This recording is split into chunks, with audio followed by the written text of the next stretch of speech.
If you're American and think of a rugged off-road vehicle, one capable of tearing up the outdoors and making you feel like a hero, you'll probably think of a Jeep.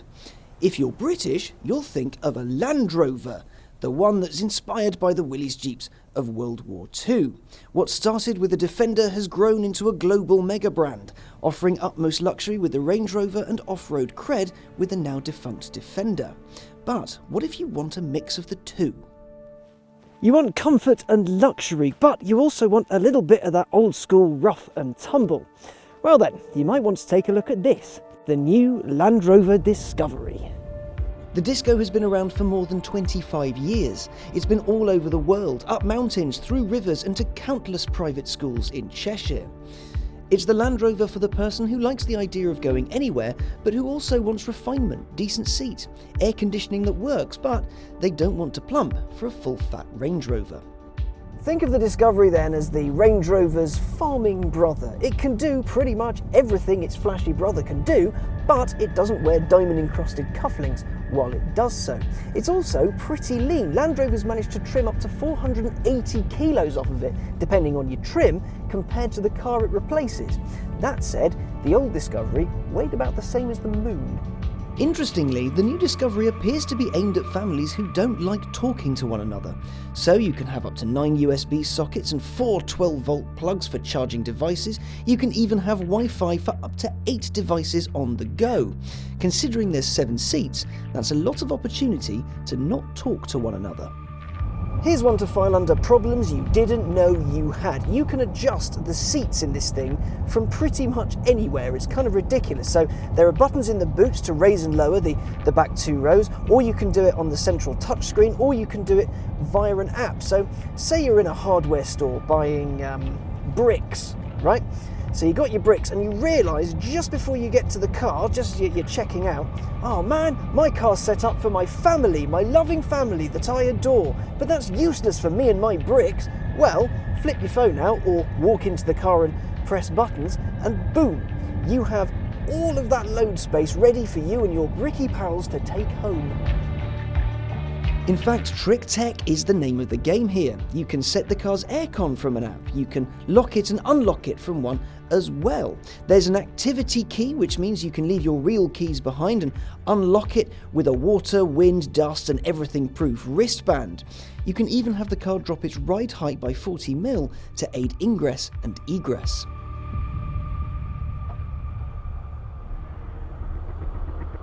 Now this is a Land Rover product, which means it has to be able to tackle mud and off-road stuff. Now the Discovery Sport and the Range Rover Evoque can do that really quite well, but this is the Discovery, the latest in a long line of cars that have been all over the planet in all kinds of terrain. Now the new one has 283mm of ground clearance and it can wade through 900mm of water, nearly a metre, both class leading. So is it any good off-road? Well, I had a little bit of a play in some sand yesterday, which was most entertaining, and you know what? It's brilliant. It's so good. The terrain response system's been fiddled with and it's as up to date as it can be for this car, and you'd leave it in auto or slide it round to match whatever condition you're in and the car just does it. It's so easy and so good. Be assured, Land Rover's made the new Discovery really good off-road.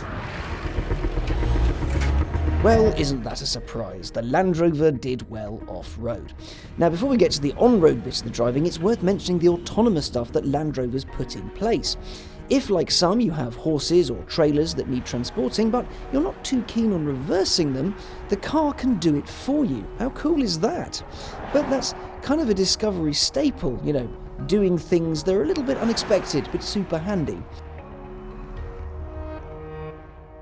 Let's be honest though, the most challenging thing a Discovery 5 is probably really going to face, the vast majority of them anyway, is some damp grass or a slightly muddy track on the way to a school fete or a football match or something like that. I mean, there's going to be harder experiences inside the car with arguments between someone and a mother-in-law or children going, oh, we're nearly there yet, and stuff like that. So it's all about on-road comfort. Is it comfy? Does it ride well? Does it handle well? Is this a really good family wagon? Well, I'm in the 3-litre V6 diesel. I've got about 256 horsepower and 443 pound-foot to play with. 0 to 62, sub 8 seconds. So it should be rather tasty. Well, let's start off by talking about the engine. In the UK, it'll do apparently more than 40 mpg, which is quite impressive.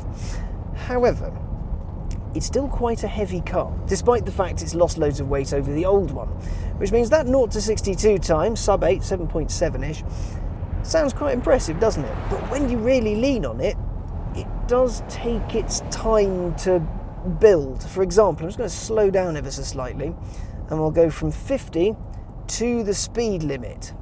Okay, we'll go down to 50, and go! Come on, car! That's 60, and we're at the limit. So there is some shove to it, but it doesn't feel very urgent, and its transmission is glorious transmission. It's very, very smooth. It's an 8-speed automatic. It's stellar, but it just needs a little bit more urgency. Say when you're overtaking something or you're in a bit of a hurry, it's not that fast, but it's not a performance car. It never pretended to be a performance car. Yeah, off-road performance, it's very good at, but on the road, it's not a land speed record motor. You're not going to be taking on Veyrons or anything of the like, so Bugatti shouldn't be worried. What about the handling? What's it like when you're going through bendy bits? Well, the steering works, which is good. It's not the most feedback-tacular of steering setups, can't lie to you, but you turn the wheel, the car turns as well. Always a good thing, right?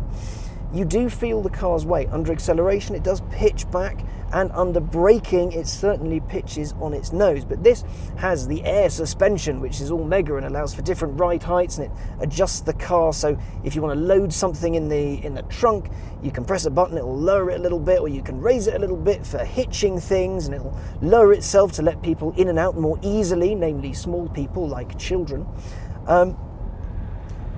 But when you do pitch it into a corner, there's lots of body lean and lots of roll, which makes it feel a little bit roly-poly. And that's not even at super high speeds, that's at more sensible speeds. So when you are tackling a country lane, you can be assured that if the road is slippery and muddy, the car will handle it. But the moment you go around a bend, you'll find yourself tilting one way or the other if you're, well, committed. But the overwhelming thing about it is that it's quiet and it's comfortable. The ride is phenomenal. It's not bumpy, it's not lumpy. I've been going over some pretty nasty stuff, and it's only when the going gets super rough do you start to think that you're not having a good time. They have thought of everything for a family, but the kind of family that buys one of these, will they use it to its fullest? Probably not. Will they think they are by taking it on a muddy field, or by taking it on a big old road trip and realising that it's super quiet? Well, yeah, because in one sense of the word, they will be. The materials are fantastic, the ride is good, it looks good, it appears to be solidly put together, there's space, there's connectivity, there's loads of USB ports and things to charge other things in. What more could you want from something for hauling families round?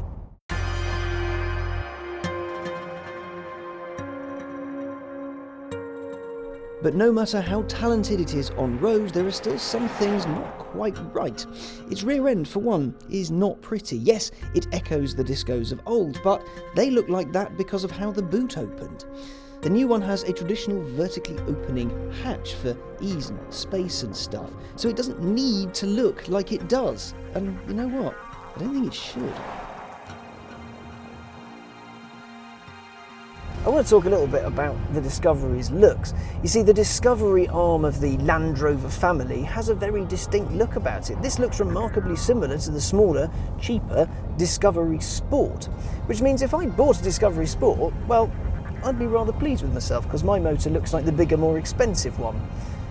That said, the looks of this do translate rather nicely to its size. It doesn't look that big, even though it is enormous. The front end is handsome, it's got the stepped roof that Discoveries have had since day one. And yeah, the back end's a little bit iffy, but it's a pretty handsome car. The Jaguar Land Rover infotainment system is here, and for all the new and improved, it's still not as easy to use as the likes of iDrive and MMI. Now, the last time I used one in a Jaguar F-Pace, it crashed a few times, and in the Discovery, it did make a habit of forgetting that my phone was attached to the car. Minorly irksome, but something to be ironed out in future, I'm sure. On the upshot, there's over 2,400 litres of boot space, and there's room for a stack of iPads in the centre console, which means you can ignore Land Rover's efforts if you want to, just play with your own kit. The new Discovery is a hugely capable car, and it will take pretty much everything you throw at it. It's not perfect, of course, but it's pretty good. Now, this is the kind of motor that you and your family can climb a mountain in, and remember, the family that drives up a mountain together is pretty weird, actually, but they can do it in this.